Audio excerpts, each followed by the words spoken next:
Good morning, welcome to business live show money. నేను సతీష్. వరుస పత్రాలు మార్కెట్లను భయాందోళనకు గురి చేస్తున్నాయి. మొన్న సెన్సెక్స్ 272 పాయింట్లు కోల్పోయి 35,470 వద్ద ముగిస్తే నిఫ్టీ 90 పాయింట్ వరకు కోల్పోయి 10,663 వద్ద ముగిసింది. మరి ఈ రోజు మార్కెట్ ఎలా ఉండబోతున్నాయి, ఏ అంశాలు ఎఫెక్ట్ చూపించబోతున్నాయి, వీటిపై విశ్లేషించేందుకు మనతో ఉన్నారు ప్రముఖ బిజినెస్ అనలిస్ట్ గీతానంద్ గారు. డౌట్స్ ఉంటే కాల్ చేసి క్లారిటీ తీసుకోవచ్చు. గుడ్ మార్నింగ్ గీతానంద్ గారు. గుడ్ మార్నింగ్ సతీష్ గారు. ఏం జరుగుతుందని కొన్ని వరుసగా కూడా మళ్ళీ పతనాలు అయితే చూస్తున్నాం. ముఖ్యంగా జపనీస్ మార్కెట్లు భారీగా పతనం అవటం, మొత్తం అంతర్జాతీయంగా అన్ని మార్కెట్స్ మీద కూడా దెబ్బతీసేలా ఉంది. ఎలా? సో అంతర్జాతీయ మార్కెట్లు గమనంగా కనుక మనం పరిశీలించినట్లయితే అంతర్జాతీయంగా మార్కెట్లన్నీ కూడా బ్యారిష్లో ఉన్నాయి. చైనా మార్కెట్ బ్యారిష్లో ఉంది. 20% పైగా నష్టపోతే బ్యారిష్ మార్కెట్లకు వెళ్ళినట్టు అని చెప్తారు. అలాగే యూఎస్ విషయానికి వచ్చినట్లయితే నాస్డాక్ ఇండెక్స్ నెగిటివ్లో ఉంది. అలాగే నిక్కాయ్ 225 జపాన్ ఇండెక్స్ కూడా మొన్న 5% పైగా నష్టపోవడం జరిగింది. అది బ్యారిష్ గ్రిప్లోకి వెళ్ళడం జరిగింది. సో ఓవరాల్గా మార్కెట్స్ అన్ని కూడా బ్యారిష్ గ్రిప్లో ఓల్డ్ మార్కెట్స్ ఉండడం మన మార్కెట్స్ కూడా కొంత కలవరపరుస్తుందని చెప్పొచ్చు. ఇలాగే యూరోప్ మార్కెట్లు అన్నీ కూడా వాటి హైస్తో పోల్చుకుంటే లోస్లో ట్రేడ్ అవుతున్నాయి. అన్నీ కూడా ఆల్మోస్ట్ డాక్స్ కానివ్వండి, క్యాక్ కానివ్వండి, ఎఫ్టీఎస్సీ కానివ్వండి. ఒక ఇండియన్ మార్కెట్స్ మాత్రమే కాస్త బెటర్గా పర్ఫామ్ చేస్తున్నాయని చెప్పొచ్చు. ఈ ఫిబ్రవరి లోస్ ఏవైతే ఉన్నాయో 10,000 మార్కు, దానికన్నా కూడా పైన ట్రేడ్ కావడం అనేది కాస్త పాజిటివ్గా చెప్పుకోవాలి మనం. అయితే మన మార్కెట్స్ కూడా కొంత బ్యారిష్ ట్రిప్లోకి చిక్కుకోవడానికి అవకాశాలు ఎక్కువగా ఉన్నాయి. అందుకే మన మార్కెట్ గత 2 రోజులుగా కూడా ప్యానిక్ సెల్లింగ్ జరుగుతూ ఉంది. మార్కెట్స్ కొంచెం నెగిటివ్ మూడ్లో ఉన్నాయి. అయితే ఈ రోజు కూడా మార్కెట్స్ కొద్దిగా నెగిటివ్ మూడ్లోనే ఓపెన్ కావడానికి అవకాశాలు ఉన్నాయి. కీలకమైనటువంటి 10,672 స్థాయి కన్నా కూడా కింద క్లోజ్ కావడం అనేది మార్కెట్కి ఇంకా కూడా బ్యారిష్నెస్ని యాడ్ చేస్తుందని చెప్పొచ్చు. ఇక ఈ రోజు మార్కెట్లు కనుక మనం విశ్లేషించినట్టయితే ఒకవేళ అంతర్జాతీయ పరిణామాల వల్ల మన మార్కెట్ గ్యాప్ డౌన్లో ఓపెన్ అయ్యి 10,580 కన్నా కూడా దిగువన ఓపెన్ అయినట్లయితే మొదటి 15 నిమిషాలు వెయిట్ చేసి చూడాలి. మొదటి 15 నిమిషాల్లో ఎటు సైడ్ బ్రేక్ అయితే ఆ వైపు మన మార్కెట్స్ కదలడానికి అవకాశాలు ఉన్నాయి. అయితే బ్యారిష్ గ్రిప్లో ఉన్నాయి కాబట్టి మార్కెట్స్లో అంత ఎక్కువ పెద్ద ర్యాలీ రాదని చెప్పాలి. అలాగే ఈ రోజు రేపట్లో కూడా మనకి F&O ఎక్స్పైరీ ఉంది రేపు. సో ఈ రోజు రేపు అందువల్ల కొంచెం వోల్టైల్గా ఉండడానికి కూడా మన మార్కెట్స్లో అవకాశాలు ఎక్కువగా ఉన్నాయి. స్టాక్ స్పెసిఫిక్ మూవ్మెంట్స్ ఉంటాయి. సో ఇన్వెస్టర్స్ అనే వాళ్ళు లాంగ్ సైడ్ తీసుకునే వాళ్ళు కొంచెం జాగ్రత్తగా ఉండండి. లో క్వాంటిటీస్ తీసుకోండి. లాంగ్ సైడ్ వెళ్ళడానికి అవకాశాలు తక్కువగా కనబడుతున్నాయి. అలాగే బ్యారిష్ సైడ్ వచ్చినట్లయితే వోల్టాలిటీ కట్ అవుతూ ఉంది కాబట్టి మాక్సిమం 10,540, 10,460 ఈ స్థాయిల దాకా మార్కెట్ కరెక్ట్ కావడానికి ఛాన్సెస్ ఎక్కువగా ఉన్నాయి. ఈ 2 స్థాయిల దగ్గర మార్కెట్ కాస్త సపోర్ట్ తీసుకోవడానికి స్కోప్ ఉంది. అంటే ఏమనుకోవాలంటే మనం యూఎస్ మార్కెట్లు చూస్తాం, భారీగా పత్రమే అన్నట్టు మీద కూడా ఎఫెక్ట్ చూపించడం. మళ్ళీ జపనీస్కి అంటే మెయిన్ రీజన్ ఏం చెప్పుకోవచ్చు? సో యూఎస్ మార్కెట్ కానివ్వండి, జపనీస్ మార్కెట్లు కానివ్వండి, ఇవి తీసుకున్నట్లయితే అంతర్జాతీయంగా పరిణామాలు అనేవి కొంతవరకు నెగిటివ్ ఉన్నాయి. ట్రేడ్ వార్ పుణ్యమా అని చైనా నెగిటివ్లోకి వెళ్ళిపోవడం జరిగింది, చైనా ఇండెక్స్.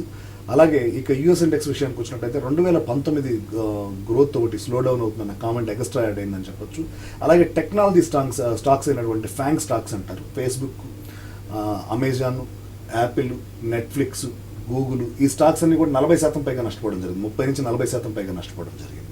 సో దాంతో ఆ ఇండెక్స్ కూడా భారీగా కరెక్ట్ అయింది. అది 22% పైగా నష్టాల్లోకి వెళ్ళడం జరిగింది. డౌ ప్రస్తుతం కాల్ కంటిన్యూ చేద్దాం. కల్పన గారు హైదరాబాద్ నుంచి. గుడ్ మార్నింగ్ కల్పన గారు. గుడ్ మార్నింగ్ అండి. చెప్పండి సార్. మీ నెంబర్ స్క్రీన్ పైన రోల్ చేస్తా ఉన్నారు కదా, అది కొనుగోలు చేస్తారు. అలాగే వాళ్ళ కమ్యూనిటీస్ పెట్టారు. ఈ వాయిస్ బ్రేక్ అవుతుంది కల్పన గారు. ఇవాళ కమ్యూనిటీస్ ఎలా ఉండబోతున్నాయి? కమోడిటీస్. ఓకే, రైట్ అండి. రైట్. అంటే మీరు డైరెక్ట్ గా గోల్డ్, సిల్వర్ ఇవి అడుగుతున్నారా, మెటల్ స్టాక్స్ గురించి అడుగుతున్నారమ్మా? డైరెక్ట్ కమాడిటీస్ గురించి అడుగుతున్నట్టున్నారు. కమాడిటీస్ గురించి చెప్తాను. గోల్డ్ కొంతవరకు పెరగడానికి అవకాశం ఉంది.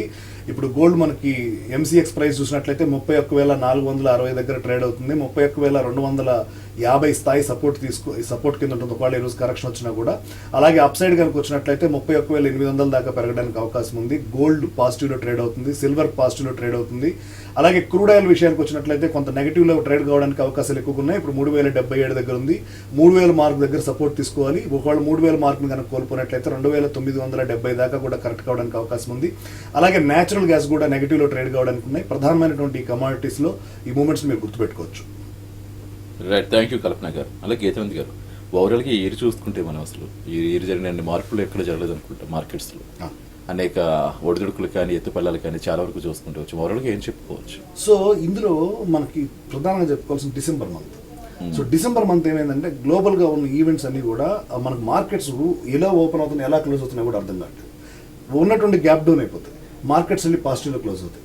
గ్యాప్ అప్ అవుతాయి, మార్కెట్స్ నెగిటివ్లో క్లోజ్ అవుతాయి. ఇంకొకటి ఏంటంటే నేను హిస్టారికల్గా ఇప్పుడు ప్రాబిలిటీస్ మీద ట్రేడ్ చేస్తాను. సో ప్రాబబిలిటీస్ కనుక చూసినట్లయితే 0.5% ప్రాబబిలిటీ ఉన్న ఛాన్సెస్ అన్నీ కూడా డిసెంబర్లో దాదాపు 7 ట్రేడింగ్ సెషన్లు అలాంటి సెషన్సే ఉన్నాయి.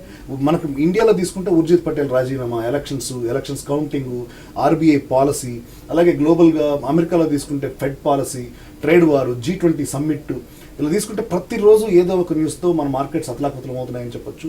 సో ఈ డిసెంబర్ మంత్ కనుక తీసుకున్నట్లయితే స్టార్టింగ్ 10,900 పైన ఓపెన్ అయిన మార్కెట్ 10,300 దాకా కరెక్ట్ కావడం జరిగింది. మళ్ళీ 10,300 నుంచి 11,000 దాకా స్వింగ్ వెళ్ళడం జరిగింది. మళ్ళీ 11,000 నుంచి ఇప్పుడు 10,663 దాకా కరెక్ట్ కావడం జరిగింది. Very volatile market. అలాగే గ్లోబల్గా కూడా అంతర్జాతీయంగా ఈ ట్రేడ్ వార్ అనేది మాత్రం బాగా ప్రధానంగా దెబ్బతీసిందని చెప్పొచ్చు అంతర్జాతీయ మార్కెట్స్ని. మన మార్కెట్స్ మీద అంత ప్రభావం చూపినప్పటికీ గ్లోబల్గా అయితే మాత్రం అదే మేజర్ ఇంపాక్ట్ అయింది. అయితే ఎప్పుడైతే గ్లోబల్ మార్కెట్స్ అనేవి బ్యారిష్ మూడ్లోకి వెళ్ళిపోయాయో, 20% వెళ్ళిపోయి బ్యారిష్ గ్రిప్లోకి వెళ్ళాయో, ఈ జోన్ నుంచి బయటపడడం అంత తేలిక కాదు. మామూలుగా 10% నుంచి 15% కరెక్షన్స్ అనేవి క్విక్గా కవర్ అయిపోయి మార్కెట్స్ అనేవి రికవరీ అయిపోతాయి. మనం ఈ సంవత్సరం మొదట్లో ఫిబ్రవరి 2వ తారీఖున కనుక చూసినట్లయితే మనకి బడ్జెట్ వచ్చింది. బడ్జెట్లో ఏం చేశారంటే లాంగ్ టర్మ్ క్యాపిటల్ గెయిన్స్ అని చెప్పి ఒకటి విధించడం జరిగింది.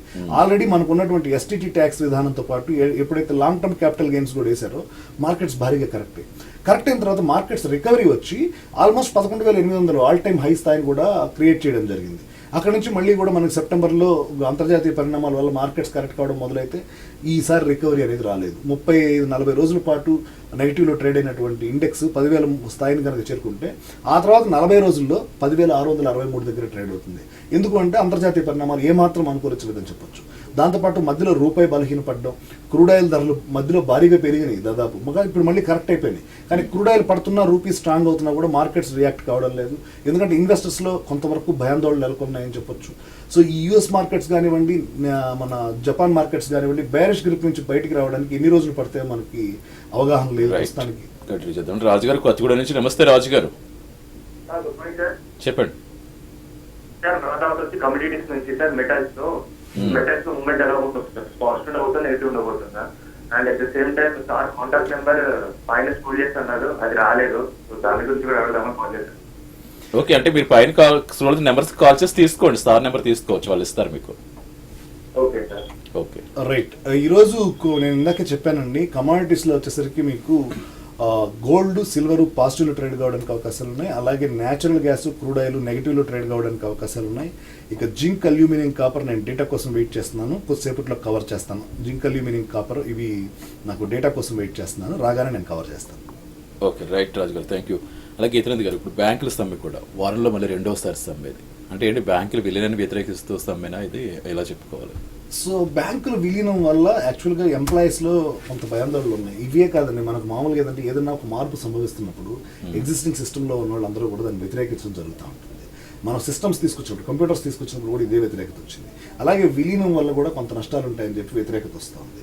మొత్తం బ్యాంకింగ్ యూనియన్ మొత్తం సమైక్యంగా ఒక్కసారిగా మనకి స్ట్రైక్ అనేది చేయడం జరిగింది. సో ఇప్పుడు దీని పరిణామం ఏంటంటే కొద్దిగా 1-2 రోజులు మనకు బ్యాంకింగ్ కార్యకలాపాలు స్తంభిస్తాయి, కానీ పెద్ద విధానాల్లో ఎటువంటి మార్పులు వచ్చేంత చేంజ్ అయితే ఉండకపోవచ్చు. రైట్, కంటిన్యూస్ ప్రెజెంట్ సాయిరామ్ గారు నెల్లూరు నుంచి. గుడ్ మార్నింగ్ సాయిరామ్ గారు, సార్ గుడ్ మార్నింగ్ సార్. చెప్పండి. సార్ నేను మార్చి తీసుకున్నాను సార్, ఆగస్ట్ లో తీసుకున్నాను. మార్చి 9,498లో 10 షేర్లు తీసుకున్నాను సార్. ఓకే పరిస్థితి ఏంటి సార్? ఇట్లా బాగా ఓకే, చెప్తారు. సో ఇప్పుడు ఇంకేదన్నా నిఫ్టీ 50లో టాప్ ఏదన్నా అవాయిడ్ చేసుకోవడానికి సలహా చెప్పండి సార్. ష్యూర్ అండి, షూర్ ఇస్తాను. ఇప్పుడు మీరు అడిగినటువంటి మారుతి విషయానికి వచ్చినట్లయితే ఈ నెల డేటా కూడా చూడండి. టాప్ 10 వెహికల్స్ 6 వెహికల్స్ వీళ్ళవే ఉన్నాయి. అందులోనూ ఇంతకుముందు ఏంటంటే ఆల్టో డామినేట్ చేసేది, ఆల్టో మీద మార్జిన్స్ తక్కువ ఉంటాయి. అలాంటిది ఈసారి స్విఫ్ట్ డిజైర్ ఎక్కువగా అమ్ముడుపోవడం జరిగింది. బలానో మోడల్ కూడా బాగా క్లిక్ అవ్వడం జరిగింది. అవుట్ ఆఫ్ 10 స్టాక్స్లో 6 స్టాక్స్ మారుతివే ఉన్నాయి టాప్ సెల్లింగ్ ఇండియాలో. 4 స్టాక్స్ హుండాయ్ నుంచి ఉన్నాయి. సో ఈ 6 స్టాకులు ఈ లీడింగ్ పొజిషన్ అనేది ఇంకా కూడా మారుతి కంటిన్యూ చేస్తూనే ఉంది. సో మారుతిలో ఎటువంటి మార్పులు రాకపోవచ్చు, కాకపోతే ప్రస్తుతానికి ఉన్నటువంటి మార్కెట్ కండిషన్స్లో ఇది స్టాక్ కరెక్ట్ అవుతుందని చెప్పొచ్చు. ఇప్పుడు మనకి ఇది 7,200 దాకా కరెక్ట్ కావడానికి అవకాశం ఉంది. అట్లీస్ట్ 6 months to 1 year వ్యూలో ఈ స్టాక్ని హోల్డ్ చేయండి, మీ ప్రైస్ అయితే రావడానికి అవకాశాలు ఉన్నాయి. అలాగే మీరు నిఫ్టీ 50 నుంచి ఇంకొక స్టాక్ అడిగారు. నిఫ్టీ 50 నుంచి ప్రస్తుతానికి మనకు స్ట్రాంగ్గా ఉన్న స్టాక్స్లో హెచ్డిఎఫ్సి బ్యాంక్ ఒకటి చెప్పొచ్చు. సో హెచ్డిఎఫ్సి బ్యాంక్ కొనండి. సో ఈ స్టాక్ కరెక్షన్లో కొనండి. సో ఈ స్టాక్ ఇంకా పెరగడానికి అవకాశాలు ఎక్కువగా ఉంటాయి. దీనికి కూడా 1 year to 2 years వ్యూ పెట్టుకోండి. నిఫ్టీ 50లో. 50లో yes, okay. Right, Rajendra Prasad గారు గోదావరి నుంచి. నమస్తే రాజేంద్ర ప్రసాద్ గారు, నమస్తే సార్. చెప్పండి. సార్ నేను ఇన్ఫోసిస్ 3 months షార్ట్ టర్మ్ కోసం తీసుకోవాలనుకుంటున్నాను. ఈ రేంజ్ లో బై చేయొచ్చా అని. ఓకే, ఇన్ఫోసిస్ యాక్చువల్గా 3 months పీరియడ్ అయితే ఈ ప్రైస్ 649 దగ్గర మనకు కన్ఫర్మేషన్ లేదండి. యాక్చువల్గా ఇది 700 ప్రైస్ దాటిన తర్వాత బ్రేక్అవుట్ వచ్చిందని అనుకున్నాను, అక్కడ నుంచి ఇంకా అప్ సైడ్ వెళ్తుంది అనుకున్నాను. కానీ గ్లోబల్గా కూడా technology stocks, Nasdaq main technology index నెగిటివ్లో ట్రేడ్ కావడంతో మన స్టాక్స్ అన్ని కూడా నెగిటివ్లో ట్రేడ్ అవుతున్నాయి, టెక్నాలజీ స్టాక్స్ కూడా. సో కరెంట్ మార్కెట్ ప్రైస్లో అయితే అవాయిడ్ చేయండి. ఈ స్టాక్ని మళ్ళీ కొనాలి అంటే ఒక 4 రోజుల తర్వాత ఇది 640 పైన ట్రేడ్ అవుతుంటే, అంటే 640 మార్క్ కింద కాకుండా 640 పైన కనుక నెక్స్ట్ 5 days తర్వాత కనుక ట్రేడ్ అవుతుంటే డెఫినెట్గా అప్పుడు 3 నెలల స్వింగ్ కోసం మీరు తీసుకోవచ్చు. ఈ లోపు అయితే మాత్రం అవాయిడ్ చేయండి, అట్లీస్ట్ 5 days వెయిట్ చేయండి. గ్లోబల్గా కూడా అన్ని మనకి ఇండెక్స్ అన్ని కూల్ డౌన్ కావాలి. కూల్ డౌన్ అయ్యి ఇది కూడా కరెక్షన్ వచ్చి 625, 630 స్థాయి దాకా కరెక్ట్ కావడానికి అవకాశం ఉంది. తిరిగి 640 స్థాయి కనుక దాటినట్లయితే 710, 715 టార్గెట్ కోసం వెయిట్ చేయొచ్చు. Right, thank you Rajendra Prasad గారు. అలాగే గీతానంద్ గారు, ఇందాక బ్యాంకుల సమ్మె గురించి మాట్లాడుకుంటున్నాం. అంటే ఎప్పుడైతే స్టేట్ బ్యాంక్ మెర్జెస్ జరిగాయో దాని రిజల్ట్ ఎలా ఉంది, దాని ఎఫెక్ట్ ఏమన్నా కనిపిస్తుందా? సో పెద్ద మార్పులు ఏమి ఉండవండి దానివల్ల. కాకపోతే ఏంటంటే ఇప్పుడు ఒకే ఒక పెద్ద బ్యాంక్ అవతరించడానికి అవకాశం ఉంది. ఇప్పుడు SBH ఇవన్నీ కూడా SBIలో ఒకసారి విలీనం అయితే, సో స్టేట్ బ్యాంక్ విషయానికి వస్తే చాలా ఉండేవి. స్టేట్ బ్యాంక్ ఆఫ్ ట్రావెన్కోర్ అని, హైదరాబాద్ అని చాలా ఉండేవి. సో వీటిని మెర్జింగ్ వల్ల కొత్తగా వచ్చిన ప్రయోజనం ఏమీ లేదు, అలాగే నష్టం కూడా ఏమి లేదు. కాకపోతే ఏంటంటే ఇప్పుడు గ్లోబల్గా నెట్వర్క్ పెరగడానికి అవకాశం ఉంది, ఎంప్లాయీస్ పెరగడానికి అవకాశం ఉంది, అసెట్స్ కొంచెం క్వాలిటీ అసెట్స్ మీద దృష్టి సారించడానికి అవకాశాలు ఉంటాయి. సో ఇవన్నీ కూడా మెర్జ్ అయిన బ్యాంకులకి అడ్వాంటేజ్, ఇంకా SBI కన్నా కూడా. సో ఇప్పుడు అలాగే మిగతా బ్యాంకుల్లో కూడా, ప్రభుత్వ రంగ బ్యాంకుల్లో కూడా విలీనం చేసి 3 నుంచి 4 పెద్ద బ్యాంకుల దాకా కూడా రిస్ట్రిక్ట్ చేద్దామని చూస్తున్నారు. సో ఇది ఇక ప్రస్తుతానికి ఇప్పుడు ఉన్నటువంటి పరిణామాల పరంగా చూసుకున్నట్లయితే కొంత నెగటివిటీ వస్తున్నప్పటికీ లాంగ్ టర్మ్లో బెనిఫిట్ అవ్వడానికి స్కోప్ ఉంది. అంటే విజయ బ్యాంక్, ఇప్పుడు దేనా బ్యాంక్ అని బ్యాంక్ ఆఫ్ బరోడా, అంటే వీటి మధ్యతో ఏంటి అంటే మెయిన్గా ఇప్పుడు దేనా బ్యాంక్ లాంటివి అది ఎలా ఉన్నాయి, వాటి పర్ఫార్మెన్స్ ఎలా ఉంది? సో ఇందులో మీరు విజయ బ్యాంకు, దేనా బ్యాంకు చూసుకుంటే, సో విజయ బ్యాంక్ ఉంది అనుకుందాం. సో విజయ బ్యాంక్ ఏమి పెద్ద బ్యాంక్ కాదు, అంటే అందరికీ నోన్ బ్యాంక్ ఏం కాదు. విజయ బ్యాంకు బెర్జింగ్ న్యూస్ వచ్చిన తర్వాత 40 నుంచి 50, 48 దాకా పెరగడం జరిగింది. సో అలాగే దేనా బ్యాంక్ విషయానికి వస్తే దేనా బ్యాంక్ కూడా పెరగడం జరిగింది. సో దేనా బ్యాంకు మనకి ₹15.50 ఇక్కడ ఉండేది ₹17 దాకా పెరగడం జరిగింది. సో ఈ రెండు విలీనం వల్ల, ఈ రెండింటిని తీసుకెళ్లి మీకు బ్యాంక్ ఆఫ్ బరోడా విలీనం చేయడం వల్ల కొత్తగా వచ్చే నష్టం అయితే ఏం లేదని నా ఒపీనియన్ మార్కెట్లో. శ్రీకాంత్ గారు సిద్దిపేట నుంచి. నమస్తే శ్రీకాంత్ గారు. శ్రీకాంత్ గారు చెప్పండి. సార్ ఇది నేను కొత్తగా సార్ ఇప్పుడు ఎక్కడ ఇన్వెస్ట్ చేసుకోవాలి, ఎలా చేసుకోవాలి సార్? మీకు డిమాట్ అకౌంట్ ఉందా? లేదండి. రైట్, మీరు ఏం చేస్తారంటే మీ బ్యాంక్ అకౌంట్ ఎక్కడుందో వాళ్ళని డిమాట్ అకౌంట్ ఓపెన్ చేయమని అడగండి. బ్యాంకుల్లో అయితే కొంచెం బ్రోకరేజ్ ఎక్కువగా ఉంటుంది. లేదు మీకు కనుక మీ పరిసర ప్రాంతాల్లో ఎక్కడైనా సరే స్టాక్ బ్రోకింగ్ హౌసెస్ ఉంటే వాళ్ళు వెళ్ళి డిమాట్ అకౌంట్ అడగండి. ఫస్ట్ డిమాట్ అకౌంట్ ఓపెన్ చేసుకున్న తర్వాత మీ సేవింగ్స్ బ్యాంక్ ఖాతాకి, డిమాట్ ఖాతాకి రెండింటికి లింక్ ఉంటుంది. సో మీరు డబ్బులు డిమాట్లో ట్రాన్స్ఫర్ చేసుకోవచ్చు. చేసుకున్న తర్వాత ఇన్వెస్ట్మెంట్ స్టార్ట్ చేయొచ్చు. ఫస్ట్ ప్రాసెస్ అది. సెకండ్, మీకు ఇన్వెస్ట్మెంట్ కొత్తగా వస్తున్నారు కాబట్టి ఓన్లీ బ్లూ చిప్ స్టాక్స్, అంటే ఫ్రంట్ లైన్లో ఉన్నటువంటి పెద్ద స్టాక్స్, మీ పేరు చెప్పగానే తెలియాలి స్టాక్, ఇన్ఫోసిస్, TCS, మారుతి, ఇలా పేరు చెప్పగానే ఏ స్టాక్ అయితే తెలుస్తుందో అలాంటి స్టాక్స్లో మీరు ఇన్వెస్ట్ చేయొచ్చు. సో ప్రస్తుతానికి బ్యాంకింగ్ రంగం నుంచి SBI ఒకటి తీసుకోండి, యాక్సిస్ బ్యాంక్ ఒకటి తీసుకోవచ్చు, అలాగే ఆటోమొబైల్ సెక్టర్ నుంచి అశోక్ లేలాంటి తీసుకోవచ్చు. కొత్తగా వస్తున్న ఇన్వెస్టర్ కాబట్టి టెక్నాలజీ స్టాక్స్ నుంచి TCS కానీ, ఇన్ఫోసిస్ కానీ స్టాక్స్ అయితే ఉన్నాయి, తెలిసిన స్టాక్స్ తీసుకుంటే కొంచెం వాళ్ళకి ఐడియా వస్తుంది. రైట్, ప్రజెంట్ వెంకటేష్ గారు అనంతపురం నుంచి. నమస్తే వెంకటేష్ గారు. Sir good morning sir. Good morning, చెప్పండి. సార్ ఇన్ఫీబీమ్ ఇన్వెస్ట్మెంట్ చేసి సార్ నేను ₹1,00,000 ఇన్వెస్ట్మెంట్ చేద్దాం అనుకుంటున్నా. ఇన్ఫీబీమ్ లో 50,000, మన పసంద్ బెవరేజెస్ అని ఒకటి ఉంది సార్ స్టాక్, దాంట్లో 50,000 ఇన్వెస్ట్మెంట్ చేద్దాం అనుకుంటున్నా.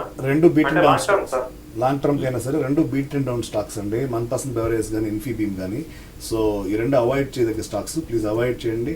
ఇక లేదు తప్పదు అనుకుంటే మీరు తక్కువ అమౌంట్ ఇన్వెస్ట్ చేయండి. మీ దగ్గర ఆల్రెడీ పోర్ట్ఫోలియోలు వేరే స్టాక్లు ఉండి దీని మీద ఒక 50,000 పెట్టినా ఏం కాదు అనుకుంటేనే వీటి మీద ఇన్వెస్ట్ చేయండి. రెండు అయితే ఈ 440 నుంచి మన పర్సెంట్ బెవరేజ్ 86 దాకా రావడం జరిగింది. ఇన్ఫీబీమ్ కూడా కరెక్ట్ కావడం జరిగింది భారీగా. సో అవాయిడ్ చేసేయండి స్టాక్స్. ఇంకా కావాలంటే మీరు దివాన్ హౌసింగ్ ఫైనాన్స్, ఎస్ బ్యాంక్ ఇలాంటి వాటిలో పెట్టుబడి పెట్టుకోండి బీట్ అండ్ డౌన్లో. రైట్ అండి, థ్యాంక్ యూ వెంకటేష్ గారు. సో అంటే మనకు ఇప్పుడు ఎలా చూసుకోవచ్చు, ఒక అంతర్జాతీయ మార్కెట్లో ఎఫెక్ట్ ఎక్కువగా అనిపిస్తుంది, మరోవైపు ఎన్నికల కాలం ముంచుకొస్తుంది. సో వీటన్నింటినీ తట్టుకుని మార్కెట్ ఇప్పుడు ఎలా నిలబడుతుంది అనుకోవచ్చు, ఎలాంటి అడ్వైజెస్ ఇవ్వాలి? సో ఇప్పుడు ఇందులో నేను మామూలుగా మన కాలర్స్ చెప్పేది ఏంటంటే, మన వ్యూయర్స్ అందరికీ కూడా సో మార్కెట్స్లో కరెక్షన్ అనేది కామన్. 2008లో భారీ కరెక్షన్ వచ్చింది. కరెక్షన్ వచ్చిన తర్వాత 2008 నుంచి కూడా 2017, 18 దాకా మనం స్ట్రైట్ ర్యాలీ చూసాం మళ్ళీ మనం. సో ఒకవేళ ఈ 6 నెలల్లో గ్లోబల్గా అందరూ భయపడుతున్నట్టు ఏదన్నా జరగడానికి అవకాశాలు తక్కువ. సో అందరూ భయపడుతున్నట్టు జరిగి మన మార్కెట్స్ కూడా కరెక్ట్ అయిపోయి 6,000 స్థాయికో 6,500 స్థాయికో పడిపోతే, సో అందరూ భయపడుతున్నారు అంతవరకు. అది నిజమవుతుందని నేను అనడం లేదు, అవడానికి కూడా అవకాశాలు తక్కువ ఉన్నాయి. ఒకవేళ అక్కడ దాకా జరిగినా కూడా ఆ టైంలో ఇన్వెస్ట్ చేయడానికి మన దగ్గర డబ్బులు ఉంచుకోవాలి. సో మార్కెట్స్ కరెక్ట్ అయిన తర్వాత మళ్ళీ తిరిగి 10-11 ఏళ్ల పాటు కంటిన్యూస్గా మళ్ళీ ర్యాలీ జరుగుతాయి. మొదటిది అది. సో ఎప్పుడైతే చీప్గా దొరుకుతున్నాయి, ఇప్పుడు ల్యాండ్ ప్రైజెస్ ఉన్నాయి, గోల్డ్ ప్రైజెస్ ఉన్నాయి, చీప్గా దొరికితే మనం కొంటున్నాం కదా, అలాగే ఈ స్టాక్స్ అన్ని కూడా కరెక్ట్ అయితే ఇందులో క్వాలిటీ స్టాక్స్ని కొనుక్కోవడానికి దాన్ని సరైన ఆపర్చునిటీ కింద వాడుకోవాలి. ఈ లోపల మనం ఎలా ప్రొటెక్ట్ చేయాలో చెప్తాను మళ్ళీ. రైట్, కంటిన్యూ చేద్దాం. ప్రజెంట్ భాగ్యన్ గారు అనంతపురం నుంచి. నమస్తే అండి.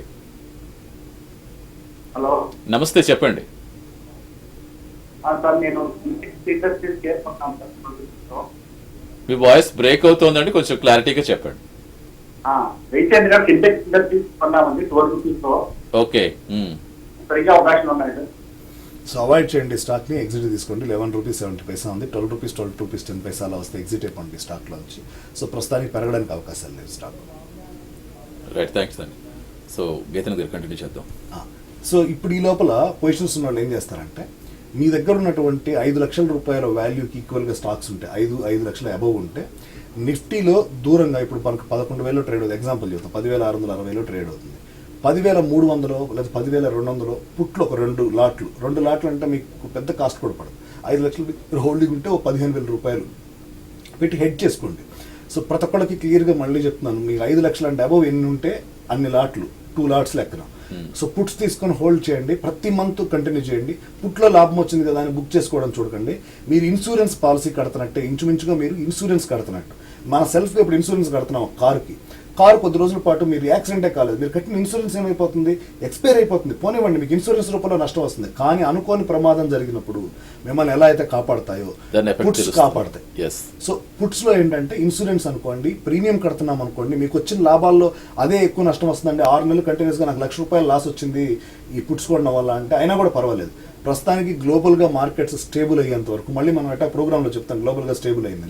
సో ఆ స్టెబిలిటీ వచ్చేంత వరకు బ్యాంకింగ్ రంగంలో కనుక మీ పెట్టుబడులు ఎక్కువగా ఉన్నట్లయితే బ్యాంక్ నిఫ్టీ పుట్స్ తీసుకోండి, మంత్లీ పుట్స్ తీసుకోండి. అలాగే ఓవరాల్గా రకరకాల కాంబినేషన్లు కనుక ఉన్నట్లయితే నిఫ్టీ పుట్స్ తీసుకోండి. స్టాక్ స్పెసిఫిక్గా మీకు లాట్ సైజ్ అంటే ఇప్పుడు ఎస్ బ్యాంక్ వస్తే 1750, మారుతి విషయానికి వచ్చేసరికి ఒక 75, ఇలా కనుక ఒక 75 ఇలా లాట్ సైజ్లో కనుక మీ దగ్గర ఉన్నట్లయితే డెఫినెట్గా దూరంగా ఉన్న పుట్టైనా సరే, ఒక 5%, 10% బిలో ఉన్న పుట్టైనా సరే తీసుకొని పొజిషన్స్ని అయితే ప్రస్తుతానికి హెడ్ చేసుకోండి. మార్కెట్స్ ఈ బ్యారిష్ గ్రిప్ నుంచి బయటకు వచ్చిన తర్వాత ఇప్పుడు తీసుకోవడం అనేది ఆపేయచ్చు మనం. రైట్, వసీం గారు పులివెందుల నుంచి. నమస్తే వసీం గారు, నమస్తే సార్. చెప్పండి. సార్ నేను బిలో 50 రూపీస్ షేర్స్ ఏమన్నా కొనాలనుకుంటాను సార్, సజెస్ట్ చేయండి కొద్దిగా. Below 50 rupees. బిలో 50 రూపీస్ అంటే ఏమైనా ఉన్నాయి మీ దగ్గర? ఉన్నాయంటే స్టాక్స్ ఇదే మొదటిసారి తీసుకోవడం? ప్రెజెంట్ అయితే సింటెక్స్ ఇండస్ట్రీస్ ఇంకా ఏమన్నా తీసుకోవడానికి బిలో 50 రూపీస్. ₹50 లోపు అయితే లేవు, కానీ ₹75 అయితే పంజాబ్ నేషనల్ బ్యాంక్ తీసుకోవచ్చు అండి. ₹50 నోట్లు నేను ఇంకా ట్రాక్ చేయలేదు. సో పంజాబ్ నేషనల్ బ్యాంక్ అయితే తీసుకోండి, 76-70 పైసల దగ్గర ఉంది. ఇది కొంచెం కరెక్షన్లో వచ్చాక మీకు 70 ఈ రేంజ్కి వస్తే తీసుకోవచ్చు అండి stock. Right and thank you Waseem గారు. గీతనాథ్ గారు, అంటే జనరల్గా క్వాలిటీ స్టాక్స్ ఎప్పుడు డౌన్ ఫాల్ అయినా తీసుకుంటే లాంగ్ టర్మ్లో ఖచ్చితంగా మనకి బెనిఫిట్ ఉంటుంది అనేది జనరల్గా మార్కెట్స్లో ఎక్కువ చెప్తూ వస్తూ చూస్తాం. కానీ ఈ మధ్యకాలంలో అది కనిపిస్తుంది ఎక్కువగా. ఎప్పుడు చూసినా ప్రతిదీ కూడా ఎంత క్వాలిటీ స్టాక్ అయినా కూడా డౌన్ ఫాల్లో చూస్తున్నాం. కొన్ని అన్నామినేటెడ్ అంటే మనకి పెద్దగా తెలియని స్టాక్స్, పరిచయం స్టాక్స్ కూడా కొంచెం పెరగడం చూస్తూ వస్తున్నాం. సో ఇందులో మనం ఒకటి చెప్పాల్సింది ఏంటంటే, పెద్దగా పరిచయం లేని స్టాక్స్ అన్ని మధ్య భారీ కరెక్టే. గత 2 సంవత్సరాలు మనకు లాస్ట్ ఇయర్ అసలు రెయిన్ ఇండస్ట్రీస్ సడన్ స్టార్ అది. సో అట్లా కొన్ని స్టాక్స్ ఉన్నాయి, అందరి షాక్ గురి చేసిన స్టాక్స్ ఉన్నాయి. సో వాటిలో కూడా ఈ సంవత్సరం మనం కరెక్షన్ చూడడం జరిగింది. Mid cap, small cap index అయితే దారుణంగా, అంటే నిఫ్టీ, బ్యాంక్ నిఫ్టీ ఇంకా కూడా సంవత్సరం ఆరంభంతో పోల్చుకుంటే ఎంతో కొంత లాభాల్లో ఉన్నప్పటికీ అవైతే 22-23% దాకా కూడా భారీగా నష్టపోవడం జరిగింది. సో ఆ స్టాక్స్ అన్ని బాగా కరెక్ట్ అయ్యాయి. సో ఒక రకంగా ఫ్రంట్ లైన్ స్టాక్స్ తక్కువగా కరెక్ట్ అయ్యాయని చెప్పొచ్చు. సో ప్రస్తుతానికి ఏంటంటే మనకి 2014, 15, 16 ఈ పీరియడ్లో స్మాల్ అండ్ మిడ్ క్యాప్స్లో బాగా ప్రాఫిట్స్ వచ్చాయి. ఇప్పుడు నష్టాలు వచ్చేసరికి వాటిలోనే నష్టాలు ఎక్కువగా వచ్చాయి. ఫ్రంట్ లైన్ స్టాక్స్లో లాభాలు తక్కువ వచ్చాయి, లాభాలు అలాగే నష్టాలు కూడా తక్కువ వస్తున్నాయి. సో ఇందులో మనకి మారుతి స్టాక్ ఉంది. ఫస్ట్ మనం 8,200 దగ్గర కొనుక్కోవచ్చు అనుకున్నాం, పడిపోయింది 6,500. సో 6,500 దగ్గర బై చేయొచ్చు అన్నాం, మళ్ళీ 6,700 ఈ రేంజ్లో బై చేసుకోవచ్చు అనుకున్నాం, చేసాం, మళ్ళీ పైకి వెళ్ళింది, మళ్ళీ ఇప్పుడు కరెక్షన్ వస్తుంది. సో ఈ స్టాక్లో మళ్ళీ మీరు ఇన్వెస్ట్మెంట్ మనం కంటిన్యూ చేయొచ్చు ఇన్వెస్ట్మెంట్. సో ఎప్పుడైతే గ్లోబల్గా పరిణామాలు వాడు కొనేవాళ్ళు లేడండి మార్కెట్లో, గ్లోబల్గా భయపడుతున్నారు, మనం కొనడం ఆపేస్తున్నాం. ఇప్పుడు ఈ మధ్యకాలంలో అంటే జిఎస్టీ మీద కూడా చాలా సవరణలు చేయడం చూస్తాం, జిఎస్టీలు చాలా తగ్గించడం చూస్తాం. ఇప్పుడు ఆ ఎఫెక్ట్ ఏం కనిపించట్లేదా? అంటే మార్కెట్స్ కొంచెం కొనుగోలు శక్తి పెరుగుతున్నప్పుడు మార్కెట్లో కూడా పెరిగే అవకాశాలు ఉండాలి కదా. ఇప్పుడు దాని గురించి కూడా మాట్లాడదాం. ఇప్పుడు సిమెంట్స్ ఉంది, సిమెంట్ మీద తగ్గుతుంది అనుకున్నాం, తగ్గల, భారీగా కరెక్ట్ అయింది. సో ఇక సిమెంట్ మీద కాకుండా ఎలక్ట్రానిక్స్ మీద కొంతవరకు తగ్గడం జరిగింది.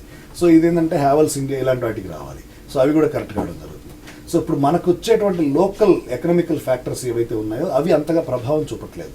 ఎందుకంటే అంతర్జాతీయ మార్కెట్లు నెగిటివ్లో ఉండడంతో మన వాళ్ళు కూడా ప్యానిక్లో సెల్లింగ్ చేస్తున్నారు. సో అందువల్ల బయర్స్ కూడా లేరు. బయర్స్ ఎప్పుడైతే లేరో సెల్లర్స్ మాత్రమే ఉన్నారో మార్కెట్లో, పడాల్సిన దానికన్నా కూడా ఎక్కువ పడతాయి. సో వెయిట్ చేస్తే మంచి డిప్స్లో మనకి స్టాక్స్ దొరకడానికి అవకాశం ఉంది. మొత్తం అన్ని కూడా మొత్తం అంటే మెయిన్గా రియల్ ఎస్టేట్, ఇప్పుడు సిమెంట్ చెప్పారు, సిమెంట్ సంబంధించి దాని కరెక్టివిటీ రియల్ ఎస్టేట్ కానీ ఇవన్నీ కరెక్ట్ అయి ఉంటాయి. సో మిగతా నిత్యావసర వస్తువులు ఏవైతున్నాయో అవి కొంచెం భారీగా తగ్గించడం మనం చూసాం కదా. సో అటువంటిప్పుడు అవి ట్రాన్స్ఫర్ కావట్లేదు. ఇప్పుడు హెచ్యుఎల్ మీద ఉంది, హిందుస్థాన్ యూనిలీవర్ దాదాపు 385 కోట్లు పాత ప్రైజుల మీదే అమ్మింది. అంటే జిఎస్టీ తగ్గిన తర్వాత రేట్ తగ్గి ఉండాలి, రేటు తగ్గలేదు. వాళ్ళు ఏం చేశారంటే జిఎస్టీ ట్యాక్స్ తగ్గించుకొని వాళ్ళ ప్రైస్ పెంచుకొని అదే రేటుకి మళ్ళీ మార్కెట్లో అమ్మారు అనేది అభియోగం అవుతుంది. 385 కోట్లు దాదాపు అలా సంపాదించడం జరిగిందని. సో అది జరిగింది లేదు అనేది పక్కన పెట్టేస్తే, సో చాలా చోట్ల ఇదే రిపీట్ అయింది. ఎక్కడా కూడా జిఎస్టీ ద్వారా వచ్చినటువంటి లాభాలు అనేది కూడా మనకి కస్టమర్ బదలాయింపు సరిగ్గా జరగలేదు. కృష్ణ గారు బెంగళూరు నుంచి, గుడ్ మార్నింగ్ కృష్ణ గారు. Good morning sir. చెప్పండి sir. Canfin homes high rate లో తీసుకున్నాను సార్, 650. అవంతి ఫీడ్స్ 2600 లో తీసుకున్నాను సార్. ఓకే. బ్యాంక్ ఆఫ్ బరోడా 190 లో తీసుకున్నాను సార్. విజయ బ్యాంక్ 75 రూపీస్ లో తీసుకున్నాను. వీటి స్టాక్స్ ఏంటి సార్ పొజిషన్? రైట్ అండి. అన్నా లేదండి మీరు తీసుకుని 1 year అయింది సార్, 7-8 months. ఆ పీక్ లో ఉన్నప్పుడు తీసుకున్నాను. Okay. So bank of Baroda అయితే ప్రస్తుతానికి ఇంకా కూడా పాజిటివ్ వైపే ట్రేడ్ అవుతుంది. సో స్టాక్ అయితే హోల్డ్ చేయండి, అట్లీస్ట్ ఒక 6 months వీలో హోల్డ్ చేయండి. విజయ బ్యాంక్ కూడా హోల్డ్ చేయండి. అవంతి ఫీడ్స్ ఎగ్జిట్ తీసుకోండి. క్యాన్ఫిన్ హోమ్స్ అయితే రీసెంట్గా కొంచెం బ్రేక్అవుట్ రావడం జరిగింది. సో ఈ స్టాక్లో మూమెంట్ రావడానికి స్కోప్ ఉంది, ఈ స్టాక్ను హోల్డ్ చేయండి. రైట్ అండి. అలాగే ఐటీకి ఫార్మా గురించి చెప్పుకోవచ్చు. సో ఈ రెండు ఎక్కువగా మన ఫ్లక్చువేషన్స్, ఆ రెండు పెరగటం, మార్కెట్స్ పడిపోతున్నాయి, ఆ రెండు పెరగటం, ఇలా చూస్తూ వచ్చాం. సో ఐటీ విషయానికి వస్తే ఫ్రంట్ లైన్ ఐటీ స్టాక్స్ ఈసారి బాగానే పర్ఫామ్ చేసాయి. మనకు ఉన్న వాటిలో మనకు స్టార్టింగ్లో బాగా పర్ఫామ్ చేసిన హెక్సావేర్ కానీ ఇవన్నీ కొంత ఫ్లాట్ కావడం జరిగింది. సో అదే ఐటీ ఇండెక్స్లో ఇప్పుడు మనకేంటంటే రీసెంట్గా మనకి ఈ సెప్టెంబర్ అక్టోబర్ నుంచి చూస్తే ఇది కూడా కరెక్షన్లో ఉంది. ఇండెక్స్ అక్టోబర్లో కరెక్ట్ అయిన తర్వాత అక్టోబర్ టు డిసెంబర్ ఒక చిన్న కన్సాలిడేషన్ రేంజ్లో మనకు ఛానల్లోకి వచ్చేసింది. సో ప్రస్తుతానికి ఈ ఛానల్ బాటం 14,000 దగ్గర ప్లేస్ అయింది. అందుకే ఇందాక ఇన్ఫోసిస్ అడిగినందుకు కూడా చెప్పాను వెయిట్ చేయండి అని. సో ఈ 14,000 లైన్ కనుక బ్రేక్ అయిపోయి ఆ ఇండెక్స్ కనుక కరెక్ట్ అయిందంటే ఆ స్టాక్స్ అన్ని కూడా కరెక్ట్ కావడానికి అవకాశం ఉంది. అలా కాకుండా ఛానల్ బాటమ్కి రెస్పెక్ట్ ఇచ్చి మళ్ళీ ట్రావెల్ అయితే 15,000 దాకా, అంటే ఇందాక మనం చెప్పుకున్నట్టు ఇన్ఫోసిస్ టీసీఎస్లో ప్రీవియస్ సైజ్ ఒక 10%, 5% దాకా కూడా 10 to 15% దాకా కూడా పెరగడానికి అవకాశం ఉంటుంది. మళ్ళీ అదే ఛానల్ టాప్ నుంచి మళ్ళీ బాటమ్కి వచ్చిందంటే ట్రేడింగ్ రేంజెస్లో ఉన్నట్టు. అది బ్రేక్అవుట్ వస్తేనే మనకు అప్ సైడ్ అనేది కంటిన్యూస్గా మళ్ళీ ర్యాలీ వస్తుంది. ప్రస్తుతానికి కంటిన్యూస్ ర్యాలీస్ ఇస్తున్నటువంటి స్టాక్ అయితే ఈ సెక్టర్ నుంచి ఏం లేదు. ఇందులో అన్నీ కూడా స్వింగ్స్లో ఉన్నాయి. సో షార్ట్ టర్మ్ స్వింగ్స్ కోసం అనుకూలంగా ఉన్నాయి. లాంగ్ టర్మ్కి ఏంటంటే డిప్లో బై చేయండి, హోల్డ్ చేస్తూ ఉండండి. మీరు ఒక 100 స్టాక్ కొనాలన్న ప్లాన్ ఉంటే ఫస్ట్ ఒక 25 ఒక డిప్లో కొనండి, మళ్ళీ ఒక 25 ఒక డిప్లో కొనండి. ఇలా 4-4 టైమ్స్లో ఇది బై చేయొచ్చు. అంటే ఎస్ఐపి చేసినట్టే ఇంచుమించు మనం.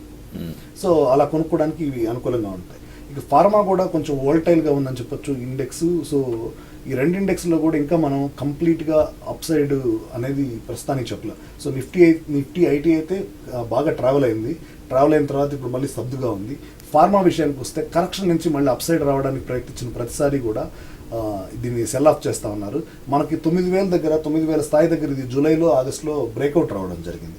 సో ప్రీవియస్ ఛానల్ ఏదైతే ఉందో, గత 4-5 ఏళ్ళ ఛానల్ ఏదైతే ఉందో అది బ్రేక్ చేసుకొని 10,500 దాకా వెళ్ళిన తర్వాత మళ్ళీ కరెక్ట్ అయిపోయింది ఇండెక్స్. సో ఇప్పుడు ఏమవుతుందంటే ఇది మ్యాక్సిమం కన్సల్టేషన్ ఫేజ్లోకి వెళ్తుంది. అంటే స్ట్రైట్గా మళ్ళీ అప్ సైడ్ రాకుండా కొద్ది సంవత్సరాల పాటు ఇది కూడా ట్రేడింగ్ జోన్లో ఉండడానికి అవకాశాలు ఉంటాయి. సో ఇప్పుడు అరవిందో ఫార్మా కానివ్వండి, డాక్టర్ రెడ్డీస్ కానివ్వండి, ఇలాంటి స్టాక్స్ అన్ని కూడా స్వింగ్ ట్రేడ్కి అనుకూలంగా ఉన్నాయి తప్ప లాంగ్ టర్మ్ ఇన్వెస్ట్మెంట్ కోసం అయితే మీరు చూస్తూనే ఉంటారు. 600లో కొన్నానండి, 800 వెళ్ళింది, బుక్ చేసుకోలేదు, మళ్ళీ 600కి వచ్చిందని, మళ్ళీ 800కి వెళ్తుంది, మళ్ళీ బుక్ చేసుకో, మళ్ళీ 600కి వస్తుంటుంది. సో ఇదే రేంజ్లో ఇది ట్రేడ్ అవుతూ ఉంటాయి కొద్ది రోజుల పాటు. కింద ఆల్రెడీ మెటల్స్లో సంబంధించిన ట్రాక్ అయ్యాయి. సో యాక్చువల్గా మనకి ట్రాక్ కాలేదు ఇంకా. సో చెప్తానండి ట్రాక్. రైట్. అలాగే టెలికామ్ సెక్టర్, అది ఇంకా ఇలాంటి సెక్టర్స్ మీద పెద్దగా హోప్స్ పెట్టుకోవాల్సిన అవసరం అవసరం లేదనుకోవాలి. సో ప్రస్తుతానికి టెలికాం అయితే వీక్గానే ఉందని చెప్పొచ్చు. టెలికాం స్టాక్స్ ఏవి కూడా మనకు రిటర్న్స్ ఇచ్చేదానికి స్కోప్ తక్కువ ఉంది. ప్రధానంగా ఏంటంటే ఇప్పుడు మనకు ఆపర్చునిటీస్ ఉన్నవి బ్యాంకింగ్, ఆటో. సో ఈ రెండిట్లో కరెక్షన్ వస్తే స్టాక్స్ను బై చేయడానికి రెడీగా ఉండాలి, బీ ప్రిపేర్డ్. సో ఈ రెండు సెక్టార్లో స్టాక్స్ అయితే కొనుక్కోవచ్చు. లైక్ కార్కి సంబంధించి కూడా 25,000 వరకు కూడా మొన్న ఒక రీసెంట్ న్యూస్ ఒకటి. Yes, tax. సో అదేంటంటే మనకి ఈ ఎలక్ట్రానిక్ కార్స్ని సపోర్ట్ చేయడం కోసం పెట్రోల్ అండ్ డీజిల్ కార్స్ మీద, డీజిల్ కార్స్ అనే కాదు, డీజిల్ వెహికల్స్ మీద, అన్నిటి మీద, సో ఈవెన్ బైక్స్ మీద కూడా కొంత పెనాల్టీ అనేది విధించడం జరుగుతుంది. దాని కాంపెన్సేషన్ ఏంటంటే మీకు ఈ వెహికల్స్ ఏవైతే కొంటారో అంటే ఎలక్ట్రానిక్ వెహికల్స్ వాటి మీద కొంతవరకు తగ్గించడం జరుగుతుంది. సో పొల్యూషన్ కోసం వీటి కోసం అని చెప్పి తీసుకోవడం జరిగింది ఈ డెసిషన్. సో దాని ఇంపాక్ట్ అంతగా ఉండకపోవచ్చు. ఇదేంటంటే చెడులో చెడు కలిసిపోయింది అంతే. ఇది ఏదైనా మంచి పీక్స్ లో ఉన్నప్పుడు ఏ న్యూస్ లేకుండా అదొక న్యూస్ వస్తే కానీ ఆల్రెడీ వీళ్ళు జనవరి నుంచి కార్ ప్రైస్ అన్ని హైక్ చేస్తున్నారు. ప్రతి ఒక్కళ్ళు 4%, 5% మినిమం హైక్ చేస్తున్నారు కార్ ప్రైజెస్. దాంతోపాటు ఈ 25,000. సో అందువల్ల ఏంటంటే అది పెద్దగా ఇంపాక్ట్ చూపించలేదని చెప్పాలి. రికమెండ్ చేస్తారా? సో ప్రస్తుతం ఉన్న పొజిషన్స్లో అయితే డే ట్రేడర్స్ కానివ్వండి, ఆప్షన్ ట్రేడర్స్ కానివ్వండి, పుట్స్ వైపు దృష్టి సారించండి. వీలైనంత వరకు కూడా కాల్స్ని అవాయిడ్ చేయడానికి చూడండి. అంటిల్ అండ్ అన్లెస్ నిన్నటి హై క్రాస్ అయ్యి ట్రేడ్ అయితే తప్ప, అంటే మన మండే రోజు హై క్రాస్ అయ్యి ట్రేడ్ అయితే తప్ప. సో మిగతా వాటిలో మనకి నెగిటివ్గా ఉంది కాబట్టి కొంచెం వెయిట్ చేసి చూద్దాం. ఒక 2-3 రోజుల్లో కనుక గ్లోబల్ ఇండెక్స్ అన్ని కూడా కరెక్షన్ నుంచి బయటకు వచ్చినట్లయితే మళ్ళీ బయింగ్ ఇనిషియేట్ చేసుకోవచ్చు. రైట్. ఎన్ని పర్సనల్ హోల్డింగ్స్? సో నాకు నిఫ్టీ, బ్యాంక్ నిఫ్టీలో పొజిషన్లు ఉన్నాయి. డిస్కస్ చేసిన స్టాక్స్లో ఎలాంటి పొజిషన్స్ లేవు. థ్యాంక్ యూ గీతానంద్ గారు, థ్యాంక్స్ ఫర్ కమింగ్. ఇది business live show money. Keep watching I news. మీతోనే మీ వెంట.